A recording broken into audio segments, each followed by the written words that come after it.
Þetta hérna glænýtt sjónvarp hjá okkur. Það tengist reyndar ekki við hefðbundinn myndlykil, það tengist við myndlykil sem fylgir með og svo munu koma til með að vera sérstakar svona Advania stöðvar innan fárra ára sem að þú getur þá bara pantað í sjónvarpið. Með sérstöku appi hægt að gera þetta að 3D sjónvarpi sem þú leigir hjá okkur í búðinni og það fylgja gleraugu með, bara venjuleg gleraugu, ekki 3D gleraugu en 3D gleraugu það hægt að nálgast þau í öllum helstu kvikmyndahúsum landsins, þannig að það ætti nú ekki að vera stórt vandamál.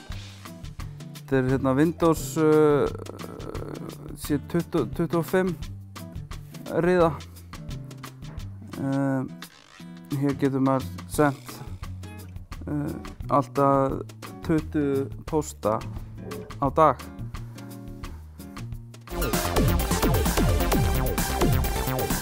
Skoðanir Reynis endurspegla á engan hátt skoðanir Advania. Reynir algjörlega ómenntari í tæknimálum og við tökum enga ábyrgð á því sem hún segir. Fáðu réttar upplýsingar á advania.is.